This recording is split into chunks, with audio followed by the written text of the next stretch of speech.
Okey, jadi pada petang ni seperti mana yang kami janjikan, kita akan membentangkan satu pendekatan yang kita panggil reka bentuk berpusatkan pembelajaran, ataupun dalam bahasa Inggerisnya kita namakan sebagai learning centered by design. This is very important untuk faham. Sebab itu bila saya dengan Dr. Haji Mustafa ingin membentangkan benda ini, kita bentangkan kepada dua. Saya di peringkat awal nanti akan lebih banyak berbincang soal big ideas of the learning centered by design. Idea besarnya dulu. Konsep-konsep penting, bagaimana learning centered ini dibangunkan. Kemudian insya-Allah Haji Mustafa, Dr. Haji Mustafa nanti akan menguraikan bagaimana kita aplikasikan. Untuk pengetahuan sebenarnya program ini learning centered by design ini dia dalam bentuk modul, dia banyak modul. Di paling kurang pun ada 3 dan 4 modul. So yang hari ini sebenarnya is a introductory punya modul saja. Sebenarnya kalau nak menguasai lebih lanjut lagi dia kena ada modul-modulnya.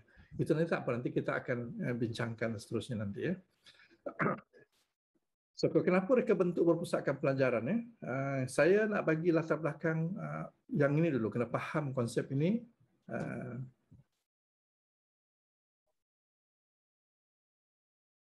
Kita pergi kepada prinsip ini yang menjadi trust kami dalam kita punya bila kita mencadangkan apa ini connecting dots ini. Saya sendiri secara peribadi dan juga rakan-rakan lain menggunakan 3 prinsip penting ini. Panggil principle of education ini 3 benda ni, dignity, potentiality dan juga educability ini. Dia menjadi asas pemikiran. Sebab itu kalau cikgu-cikgu pernah membaca saya punya artikel yang saya keluarkan dalam Ruang Masyarakat, saya menjadikan 3 prinsip ini sebagai asas kepada jiwa pendidik. Maknanya jiwa pendidik itu dia kalau dia punya 3 prinsip ini dalam diri dia, insya-Allah dia boleh menjiwai jiwa pendidik itu dengan baik. Begitu juga kalau dia seorang pemimpin sekolah, pemimpin pendidikan, jika dia mempunyai menghayati ketiga-tiga prinsip ini, dia akan menghayati apa yang saya panggil jiwa pendidik. Kita pergi secara ringkas dulu apa yang saya maksudkan dengan dignity, potentiality dan juga educability ya. Kita dalam pendidikan ini, asas penting kita bila kita menjadi guru ataupun menjadi cikgu itu sebenarnya tujuan kita ialah untuk mengangkat maruah anak didik kita. That's very important. Maruah anak didik itu adalah menjadi kita punya the core of our role as a teachers. Jadi kita mengangkat maruahnya. Bagaimana kita mengangkat maruahnya? Of course, kita memberikan mereka dia ilmu, memberikan dia kemahiran, memberikan dia whatever yang boleh dia menjadi seorang manusia yang berguna. So, jadi mengangkat dignity-nya itu dengan mengangkat pengetahuan yang dia ada dan juga keterampilan, kemahiran, adab dirinya yang dia ada. Itu yang kita maksudkan. So, jadi kalau kita sebagai guru punya semangat untuk mengangkat maruah anak didik kita, tak kira dia siapa, tak kira dia latar belakangnya, tak kira dia punya social statusnya, menjadi tanggungjawab kita untuk mengangkat setiap orang anak didik kita maruah dan harga diri mereka. That's very important. The second one, kita mesti mempunyai keyakinan bahawa setiap anak didik kita tu dia mempunyai potentiality, mempunyai potensi yang perlu digilap. Sebab itu kita tidak boleh di peringkat awal lagi kita sudah mematikan harapan mereka dengan bukan kita bagi tahu, tapi dalam diri kita sendiri sudah wujud satu sikap mengatakan bahawa memang dia tak ada peluang punya, tak ada potensial. Kalau kita sudah begitu, maknanya kita sudah defy kita punya prinsip of education dalam diri kita. Sebenarnya setiap murid itu dia ada potensi yang kita tidak tahu. Dia as a matter of time saja sebenarnya dia akan berkembang. Sampai caranya dia boleh potensi itu. Dan kalau dalam psikologi pun kita dapati banyak potensi anak-anak didik kita yang kita tidak tahu, yang sebenarnya mungkin tidak bersesuaian dengan cara kita. Sebab itu pergi kepada prinsip yang ketiga, bila kita percaya kepada setiap anak didik kita ada potensi, maknanya dia boleh dididik. Educability di mana setiap orang boleh dididik. As a matter of time, as a matter of approach. kena caranya, kena pendekatannya, tiba masanya, insya-Allah dia akan boleh dididik dengan baik. So this three principle of education is very powerful. Kalau ini boleh kita terapkan dalam diri kita, yang ini yang menyebabkan kita akan menjadi seorang guru yang berjiwa pendidik. I think this is very important. Yang ini yang saya selalu sebut di mana-mana, dan saya minta benda ini diberi perhatian. Dan juga ini menjadi asas kepada program kita. Okay, the second one yang saya nak bincang juga ini penting, the elements of education. Pendidikan itu hanya boleh berlaku jika sekiranya these two elements ada, knowledge and learning. You can't educate people without learning, and otherwise you can also educate people without knowledge. So these two element is very important. Kena ada knowledge, kena ada learning, baru berlaku education. So jadi kita kena ingat itu. Sebab itu bila kita melakukan pendidikan, kita bukan saja sebenarnya menerapkan ataupun mengongsikan ilmu dengan anak-anak murid kita, tetapi dalam masa sama kita juga perlu memberikan mereka suatu kekuatan diri untuk learning, untuk belajar. Sebab manusia ini salah satu makhluk Tuhan yang sentiasa belajar. Jadi kita kena refine dia punya kemahiran belajar itu secara berterusan. Nah, this too important. Sebab itu tak boleh dipisahkan. Sebab itu kalau kita lihat dalam slide yang ketiga ini, apa kaitan di antara knowledge dengan learning? Mungkin kita bincang dari segi structure of knowledge dan juga the process of learning untuk kita kaitkan di antara kedua ini. Kalau kita tengok structure of learning knowledge ini, structure of knowledge ini biasanya orang bincang soal data.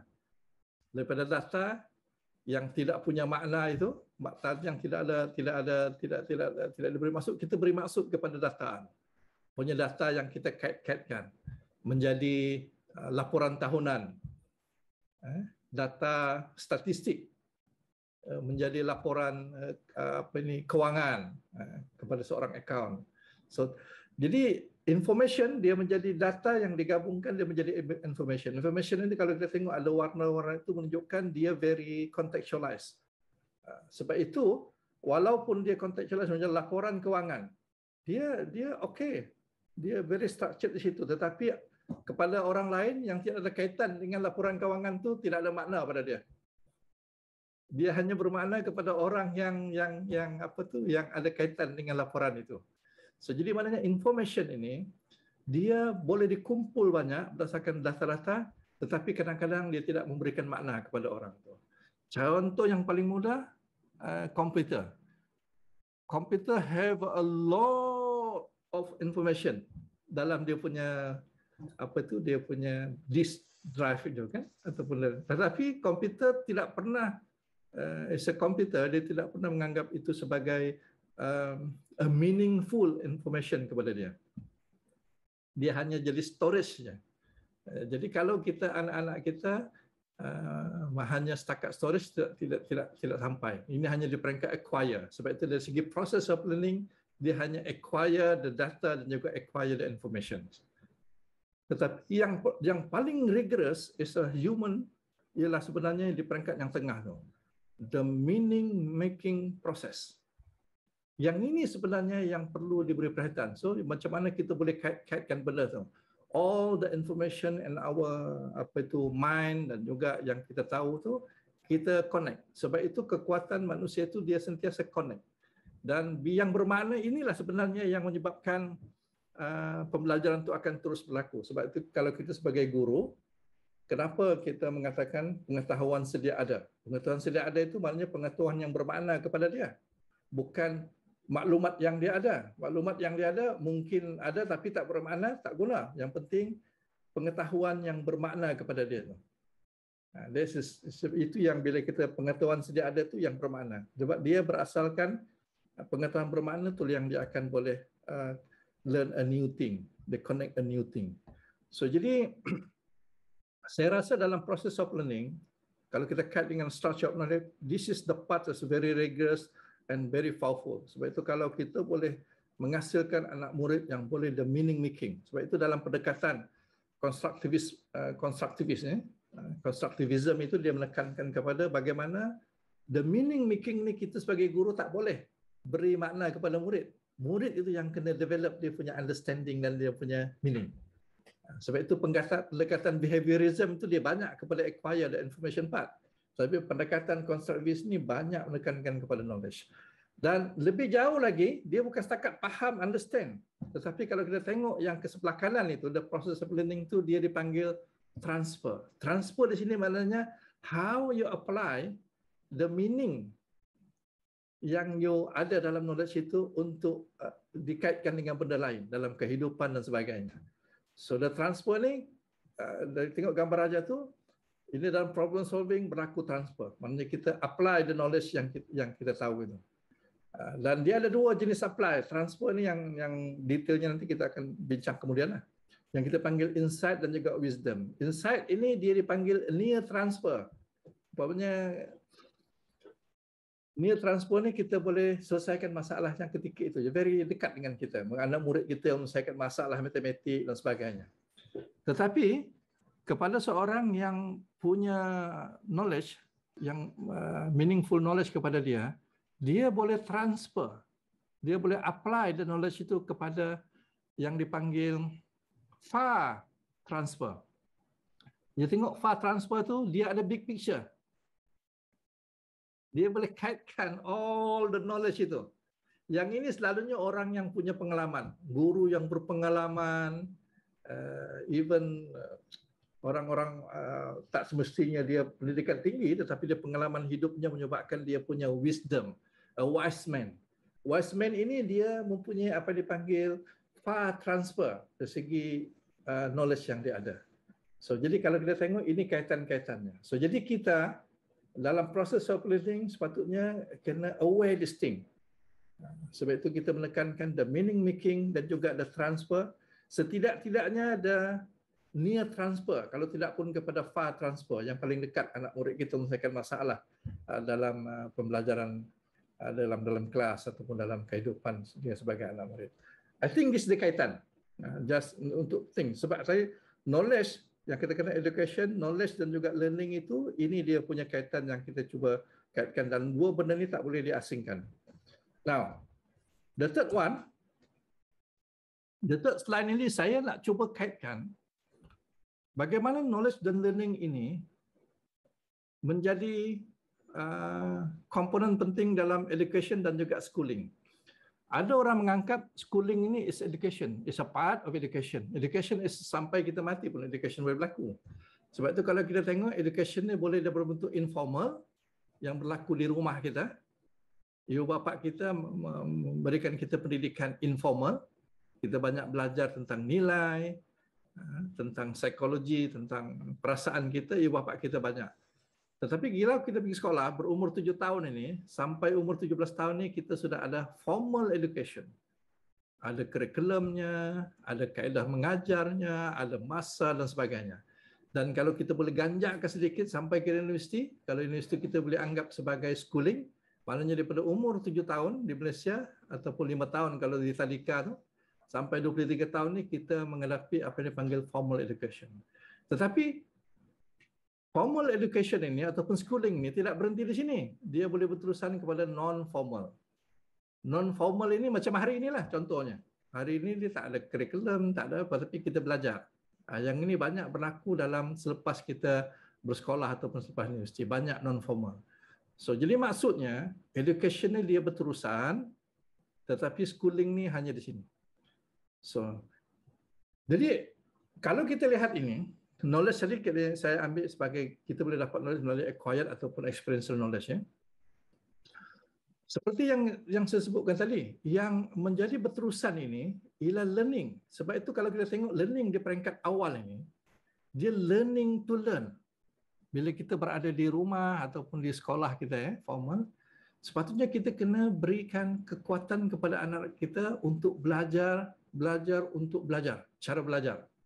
Yang ini yang kita dapati tidak diberi perhatian. Sebab itu dalam pendidikan kita di sekolah, kebanyakan menekankan kepada knowledge. Orang tekankan kepada the learning to learn. So jadi yang ini dia lifelong, berterusan juga ni.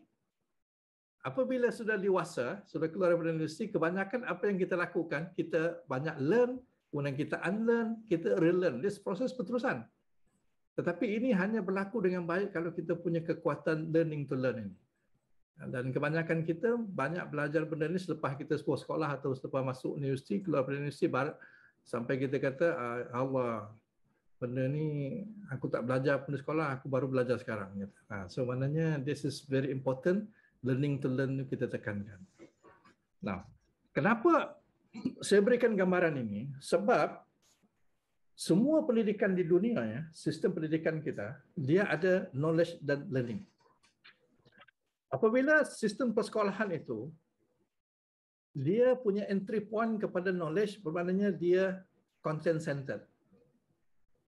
Apabila dia menekankan kepada learning sebagai entry point, maknanya dia learning centered. Kita tengok yang ini.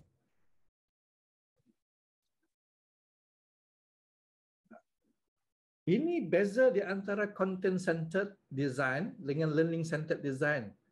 Kebanyakan sistem kita, termasuk sistem kita di Malaysia, dia tanpa disedari kita terlalu content centered. Knowledge, I mean knowledge dalam yang luasnya, tetapi content centered. Sebab itu kalau termasuk saya jadi cikgu dulu pun, bila kita design kita punya teaching and learning tu, kita sebenarnya terikat dengan instruction punya perspektif. Dan kita menekankan kena content mastery. Sebab itu kita punya standard, kita punya curriculum, syllabus kita itu dia kepada content mastery sebenarnya. Ya? Dan kepada standardization. Standardization maknanya curriculum kita itu dibentuk, direka bentuk berdasarkan kepada average murid. Sebab itu dipanggil standardization. Dan dia ada tahap-tahap tertentunya. Dan bila kita design, tanpa kita sedari, bila kita design kita punya teaching and learning, kita start kepada activity based. Kita ada activities. Nanti lanjut nanti akan dilihat. Ya.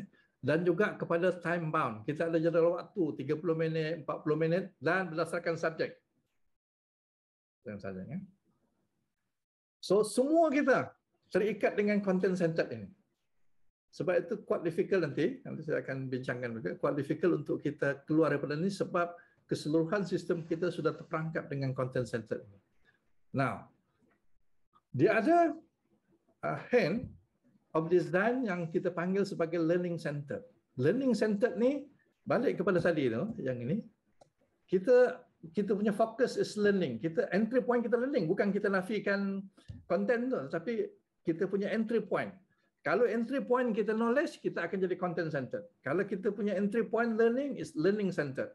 Sebab itu kalau kita design kita punya teaching and learning berdasarkan learning centered, kita akan menggunakan learning perspective. Budak itu belajar. Pembelajaran anak-anak kita itu jadikan keutamaan. Bukan nak menghabiskan syllabus itu. Bukan nak dapatkan standardization itu. Dan kita menekankan kepada deep learning. Pembelajaran bermakna murid itu. Kan kita tahu is meaning making tadi itu menjadi asasnya. Baru berlaku deep learning. Dan dia tak akan berlaku lagi standardization. Maknanya untuk one size fit all, dia akan menjadi personalization. Dan dia akan menekankan kepada exploring the content. Maknanya exploring the curriculum ataupun the subject matter. Dan dia tidak terikat dengan 40 minit, 30 minit, subject based, jadual biasa. Nanti saya akan bagi contoh kemudian, ya. Tapi dia lebih time continuum. Maknanya pembelajaran itu tidak berlaku a certain time, a certain place, tetapi boleh berlaku sepanjang masa. Tapi bagaimana kita nak design itu terpulang kepada kita lah. So this is the difference between the content centered dan juga learning centered. Now, kita pergi ke the next one yang lebih practical yang kita hadapi, ya. Kita tengok the content centered punya design. Yang ini kalau kita perhatikan, biasa kita diberitahu supaya kita berganjak daripada teacher centered kepada student centered. Yang ini semua orang tahu. Dan semua guru-guru kita di Malaysia berusaha untuk menjadi memastikan pengajaran pembelajarannya student centered. Tetapi ini yang berlaku dalam PDPR kita ni. Dalam PDPR kita dapati guru-guru cuba untuk lari kepada student centered ini. Apabila anak muridnya tidak dalam kelas dengan Google Classroom dan sebagainya, macam-macam cabaran yang kita hadapi. Supaya berlaku, mesti ingat ya, learning process ini either dia teacher centered ataupun student centered berlaku juga. Sebab itu guru-guru kita dulu yang teacher centered masih lagi kita boleh buat meaning making. Boleh juga kita transfer, boleh apply knowledge kita kepada kehidupan seharian, tetapi tidak begitu rigorous lah maknanya berlaku.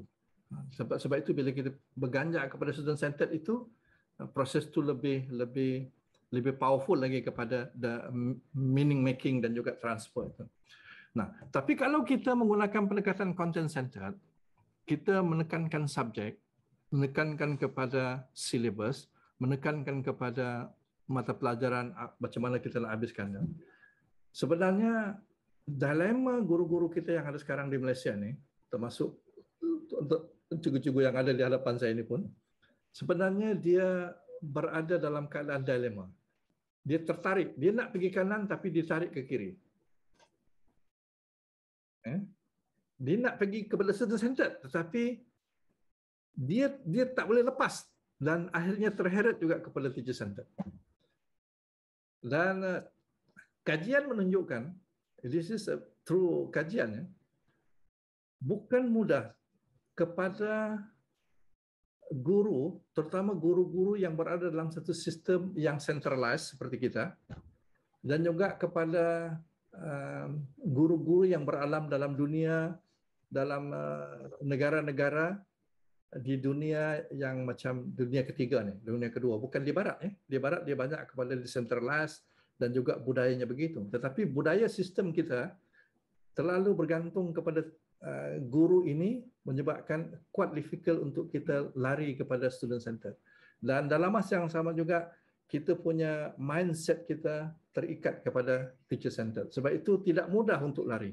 Dan ini bertambah berat lagi apabila sistem kita itu adalah sistem yang menekankan kepada konten, kepada subjek design untuk kita.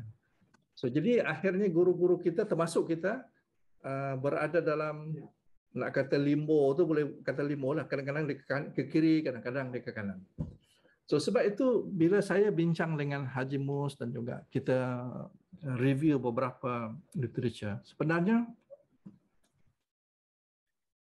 kita boleh secara perlahan-lahan, sebab itu secara praktikal bila kita bincang pendekatan yang kita kata learning centered, kita ubah kepada learning centered ini.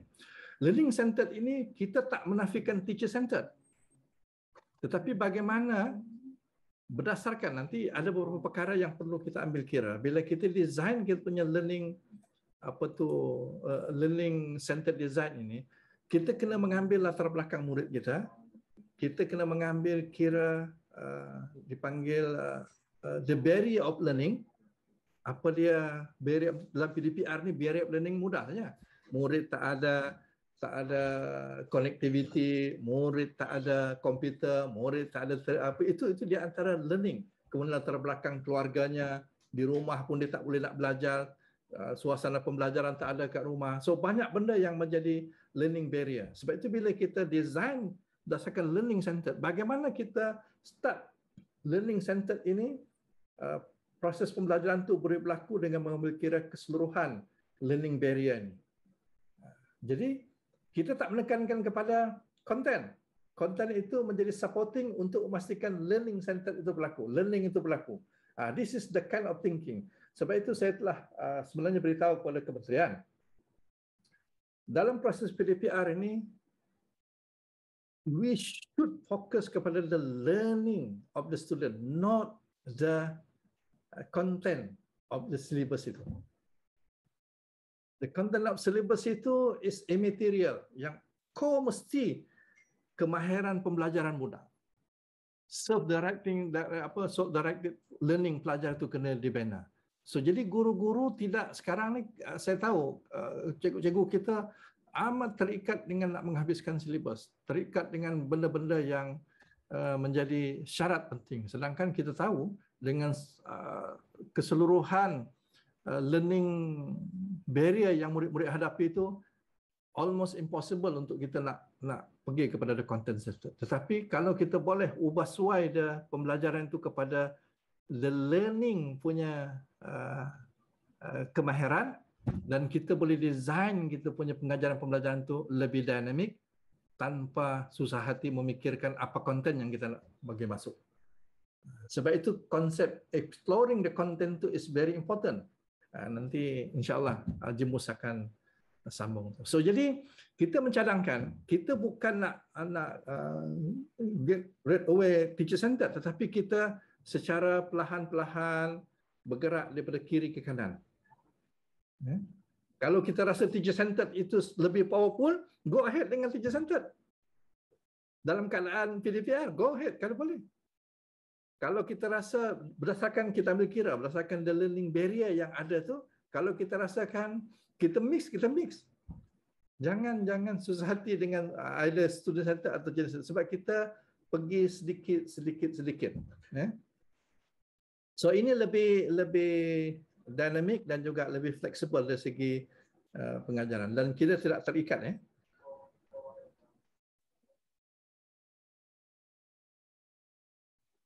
Saya nak pergi ini. So jadi maksudnya apa yang kita nak buat ialah bila kita pergi kepada learning centered by design itu, kita sebenarnya gradual release of responsibility towards self-regulated learning kepada anak murid kita. Bagaimana kalau kita lihat yang ini, bagaimana dengan ini?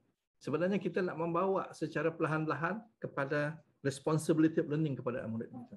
Ketika waktu sebelum pandemik dulu, sekolah kita ataupun sistem kita tidak memberikan perhatian kepada responsibility learning, kemahiran pembelajaran, mengurus pembelajaran kepada anak murid kita. It's the right time now, sekarang kita cuba menekankan benda ni. Dan kita dapati salah satu pendekatan yang kita boleh, sebab itu bila saya dengan Haji Mus bincang, sebenarnya Haji Mus dia ada the modul ini. Sebenarnya ini Haji Mus punya modul ini yang kita tengah repack balik ini ialah kita tekankan kepada professional autonomy cikgu. Ada 3 area sebenarnya, kalau guru-guru ada kemahiran 3 area ini, dia boleh menghasilkan the learning centered design. Dan ketiga-tiga area ini yang kita panggil deep learning, contextualized curriculum, dan design framework. Dan ini ada modulnya yang very practical, yang telah dibina oleh Haji Mustafa, Dr. Haji Mustafa. Dan dalam deep learning ni, bagaimana kalau guru itu dia ada kekuatan profesional untuk melihat pembelajaran bermakna, the deep learning pelajar itu, dan dia boleh design learning itu berdasarkan melengkapkan the deep learning itu. Ini ada modul dia. Kemudian bagaimana umpamanya kita contextualize curriculum kita yang ada sekarang ni.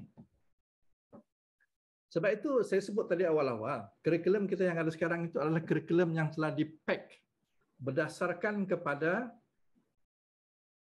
average pelajar dan juga di-pack mengikut urutan-urutan tertentu dan sesuai kepada 30 minit atau 40 minit pembelajaran. Sudah di-pack. So, jadi dalam konteks kalau kita nak buat learning center, kita kena unpack the curriculum. Ini yang dalam kalau sekolah transformasi itu, PS25 tu kita perkenalkan pada peringkat awal tu apa yang kita panggil kefahaman melalui reka bentuk. Jadi kita unpack the curriculum tu di sini. Kita unpack the curriculum itu di sini dan kita kenal pasti the barrier of learning itu dan kita repack balik. Sebab itu saya kata tidak semua kita ambil yang relevan untuk kita jadikan sebagai asas untuk kita explore the content berdasarkan learning centered design itu. Dan untuk pengetahuan, contextualized curriculum ini juga menggunakan keadaan unpack ini, dia banyak kita lakukan bila kita membuat problem project based learning. Sebab bila kita project based learning, kita interdisciplinary. Kita menggunakan subjek matematik, bahasa Inggeris, bahasa Melayu dan juga sains kita gabungkan. Kita kena unpack. Sebab kita kena dapatkan big idea dan sebagainya untuk kita boleh menghasilkan. Yang ini memerlukan kemahiran-kemahiran tertentu yang boleh menghasilkan pembelajaran sedemikian. Dan yang ketiganya, area yang perlu ada untuk meningkatkan professional autonomy itu adalah dia ada design framework. Kerangka mereka bentuk dia kena ada. Dan ini kita perkenalkan gunakan pendekatan understanding by design, kemahiran kefahaman melalui reka bentuk dan juga menggunakan kaedah backward design. So ketiga-tiga area ini, deep learning, contextualized curriculum, design framework ni ada dia punya modul dan ada kemahiran yang kalau guru boleh kuasai, insya-Allah the learning centered design itu lebih mudah untuk kita laksanakan. Dan ini nanti insya-Allah Dr. Haji Mustafa akan bincang lebih lanjut sebab dia lebih pakar dalam bidang ini. Saya hanya beri introductory saja, introduction kepada benda ini. Nah, cikgu juga sekalian ya, yang kami laksanakan ini sebenarnya bukan benda yang tidak kita rancang dengan baik. Sebab itu bila kita memulakan kita punya connecting dots learning, salah satu perkara yang kita buat ialah kita cuba untuk memperkenalkan the new narrative of schooling, memberikan pengalaman. The new narrative of schooling framework ini, kalau kita tengok di bawah tu, tengok di atas tu. A narrative ini that is built so that student can go through a meaningful learning experiences. Supaya dia boleh possessing a learning disposition that's agile, yang pantas, inovatif dan juga future focus. Ini kita punya asasnya. Dan kita tengok learning experiences-nya. Kita ada contextualized the curriculum. The learning process-nya kita ada learning centered community, bukan saja murid keseluruhan. Dan kita ada learning space. Ini kita punya framework. Dan the learning centered design itu adalah salah satu modul kita untuk menterjemahkan idea ini. Salah satu program kita untuk menterjemahkan idea. So, jadi apa yang kita perkenalkan hari ini sebagai pengenalan awal sebenarnya untuk memastikan kita memberikan a new narrative of schooling kepada anak-anak kita. Yang kita harap yang inilah juga akan dijadikan asas perubahan kepada sistem pendidikan secara keseluruhan. Dan seperti yang saya sebutkan sebelum ini dengan rakan-rakan, new narrative of learning ini kita boleh lakukan secara networking. Apa yang kita buat secara networking, guru-guru menggerakkan. InsyaAllah kalau kita boleh perbanyakkan, new narrative schooling ini akan berlaku dengan baik. Okay. Saya bagi contoh bagaimana kita nak, bila kita buat learning centered design ni, kita punya mindset kena berubah juga. Okay. Sebab itu dari segi learning time kita, dia tak lagi 30 minit, 40 minit. Kita sudah start berfikir secara synchronous and synchronous. The learning space pun tidak lagi kepada physical. Kita sudah bincang soal digital space. Kita juga bincang family space. Bagaimana kita nak gabungkan. Kemudian dalam masa yang sama, learning experience yang kita nak bagi pada anak murid kita bukan setakat face to face, ya secara physical, tapi boleh berlaku face to face secara Google Classroom. Boleh juga berlaku secara distant dan remote learning. Dan yang paling penting, kita boleh melaksanakan kita punya kaedah learning experiences kita itu dalam bentuk blended ataupun dalam bentuk hybrid. So this is a new, apa yang saya panggil, a new grammar of new narrative of learning. Kalau grammar lama, bila kita learning time 40 minit, 30 minit, jadual waktu, subject matter. So cuba tengok yang ini. Yang ini saya kata pendekatan yang kita cuba yang kita cuba nak bawa. Kalau kejelasan kita nak bawa ke mana sebenarnya dalam learning centered design. Kita of course kita nak pergi kepada a new norm of learning. New norm of learning seperti yang kita sebut tadi lah. Yang physical, digital, family, synchronous and synchronous dan juga face to face. Yang kita nak bawa ke sini. Tapi this impossible kita nak terus pergi situ. Kita tak boleh, kita mesti start daripada ke kiri. Yang kita dah biasa ni apa dia? Conventional norm of learning. Kita terkait dengan kaedah pendekatan kita design. Yang ini berdasarkan kepada content centered. Sebab itu kita ada fixed timetable. Fixed timetable kita kepada subject based. Dan kita design kita punya pengajaran kepada face to face. Dan sebab itu di peringkat awal PDPR, banyak guru menggunakan pendekatan direct approach. Direct approach ini dia rancang dia punya teaching and learning, transfer kepada Google Classroom seperti mana dia berhadapan dengan murid di dalam kelas. Dia dipanggil direct approach. Dan kita kena terima, dan saya secara jujur simpati dengan guru-guru kita sebab dia try very hard untuk menggunakan kaedah online, kaedah dan sebagainya untuk translate the conventional level of learning kepada direct approach. Tetapi kita tak boleh berhenti di sini sebab kita terikat dengan kaedah learning content centered itu, dan banyak guru kita sampai sekarang saya tengok orang struggle. Sebab itu sudah ada start guru-guru yang mula kepada mixed approach. Dia telah gabungkan kedua. Yang ini yang saya katakan dia start daripada teacher centered kepada student centered tu.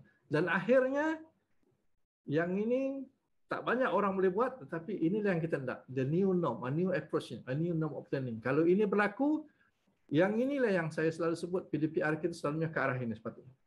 Dan kita mesti ingat apabila buka sekolah dah kembali normal, kita tak akan berada di conventional norm of learning lagi.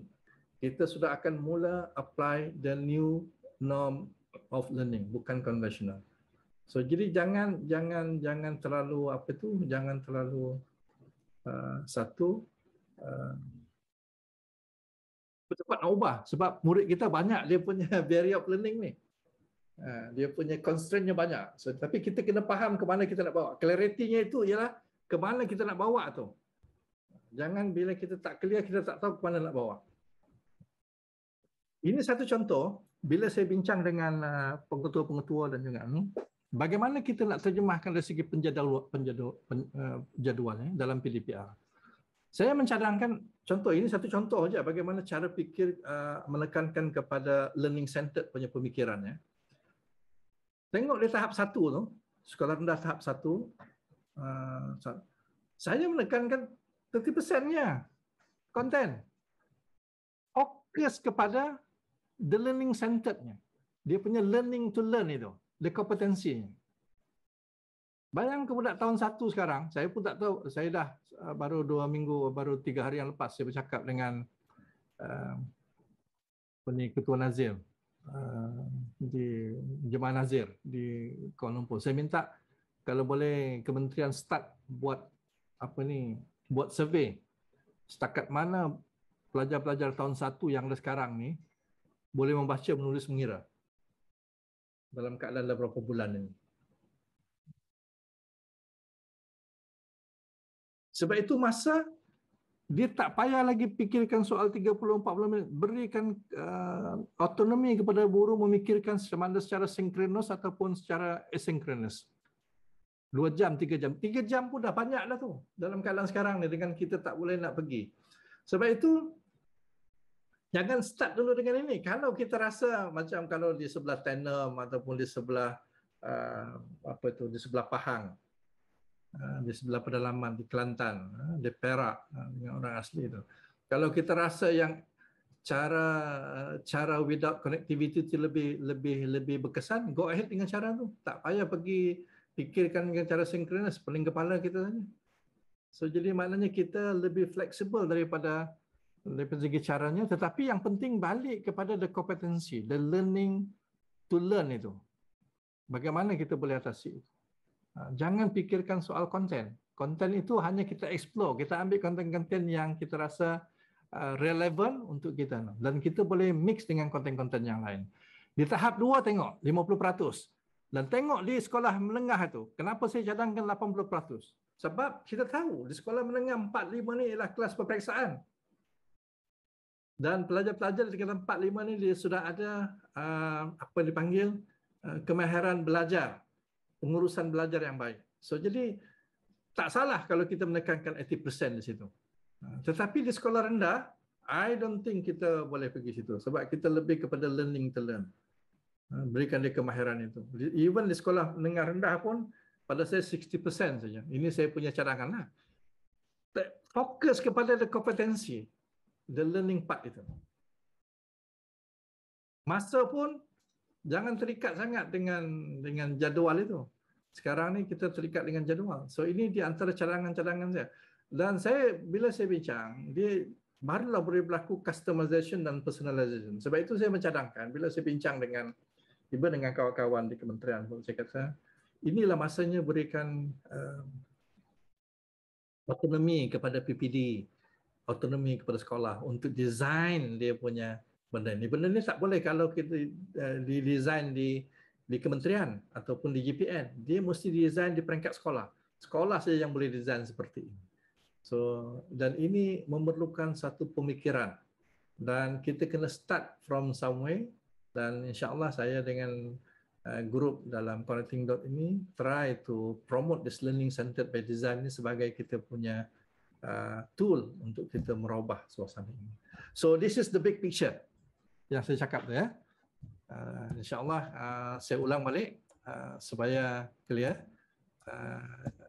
Kita pergi kepada the elements of education tu, kita ada knowledge dan juga learning, dan di sini kaitan di antara knowledge dan learning itu the structure of knowledge dan juga process learning tu yang rigorous yang perlu kita buat ialah dalam meaning making dan juga transfer atau applications of the knowledge. Dan kita kena bezakan antara education dan schooling, sebab itu di peringkat sekolah tu, ingat ni, kita kena banyak tumpu kepada learning to learn. Bagaimana kita mengajar murid kita untuk mengurus pembelajaran mereka. Self-regulated learning itu perlu kita laksanakan. Sebab ini yang akan menjadi asas untuk dia belajar seterusnya. Dan kita jangan terperangkap bila kita kata content centered ini yang kita laksanakan sekarang, kita nak berganjak kepada ke kanan sebab ini akan banyak membantu nanti proses untuk kepada student centered. Student centered itu ataupun learning process yang kita nak bawa itu ialah learning centered yang gradually release the responsibility of learning itu towards the student, apa tu, jadi self-regulated learning. Dan ini di antara tiga area yang perlu dikuasai oleh guru, yang perlu ada kemahiran. Dan ini insya-Allah dia ada dia punya kemahiran yang kita boleh kuasai dan kita boleh kongsikan nanti. Dan ini asasnya. So saya nak bagi contoh bagaimana secara umum aplikasinya, dan saya ucapkan terima kasih.